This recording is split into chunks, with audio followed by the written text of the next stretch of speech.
iPhone කියලා පිළිගන්න අපේ YouTube channel එකට අද අපි කතා කරන්නේ කොහොමද ඔයාලගේ Windows 10 එක හරියටම deactivate කරගන්න කියලා වීඩියෝ එක යන ගමන් මම කියන්නම් like කරන්න comment කරන්න share කරන්න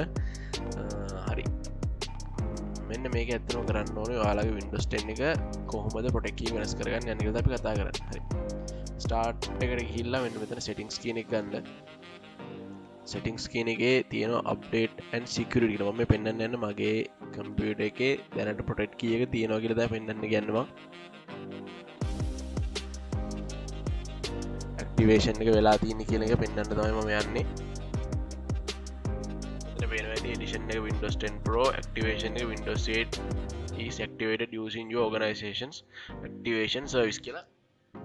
පෙන්නලා තියෙනවා මේ වීඩියෝ එක කතා කරන්නේ කොහොමද මේක වෙනස් කරගන්නේ මොකද Windows 10 එකේ තියෙනවා Pro Ultimate වගේ ගොඩක් versions තියෙනවා ඒ version එක වෙනස් කරගන්න ඕන නම් කොහොමද ඔය කට්ටිය මේ protect key එක වෙනස් කරගන්න කියලා අපි කතා කරන්න යන්නේ මෙන්න මේ විදිහට මේ close කරගෙන පල්ලෙහා තියෙන search bar එකේ search කරන්න command කියලා COMMND කියලා ගහපු ගමන් එනවා ඔය කට්ටියට ගෙලින් වෙනවා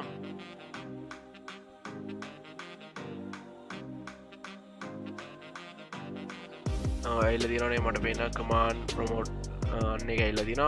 ඒක ගන්න රයිට් ක්ලික් කරලා රන් ඇස් ඇඩ්මිනිස්ට්‍රේටර් දෙන්න මට අමුතුවෙන් ගන්න බැරුණා මේකේ මම ආයෙ ගන්න ඕන රයිට් ක්ලික් කරලා ඉවරලා දෙන්න රන් ඇස් ඇඩ්මිනිස්ට්‍රේටර් කියලා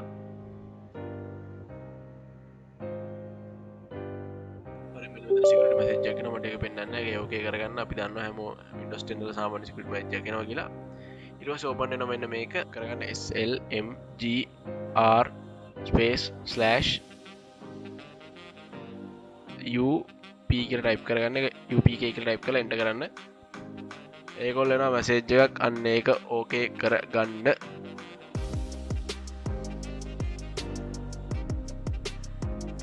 එතන වැඩක් නැත්තර මේ සක්සස්ෆුලි ඔයගට ඉතින් කී එක අයින් වුණා කියලා තමයි එතන පෙන්නන්නේ ඒක තමයි තව කෝඩ් එකක් ගහන්න ඕනේ ඒක මම ටයිප් කරලා ඉතින් ගහගන්න ඒක slmgr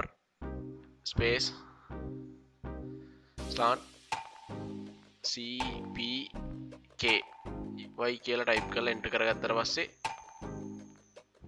ඒකත් සක්සස්ෆුලි අයින් වුණා කියලා ඔන්න මැසේජ් එක එනවා දැන් හරියටම ඔන්න අයින් වෙලා තියෙනවා ඔය කට්ටිය ප්‍රොටෙක්ට් කී එක කම්පියුටර් එකේ තියෙන ප්‍රොටෙක්ට් කී එක අයින් වෙලා තියෙන්නේ ආයෙත් settings වලට ගිහිල්ලා අතන activation එකට ගිහිල්ලා කලින් වගේ බලා ගන්න පුළුවන් මොකද වෙලා තියෙන්නේ කියලා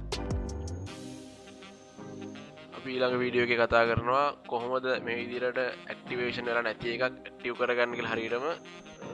මම ඒ software එකේ link එකක් දෙනවා මේ වීඩියෝ එකේ මේ වීඩියෝ එකත් බලන්න කියලා මම කට්ටියට මතක් කරනවා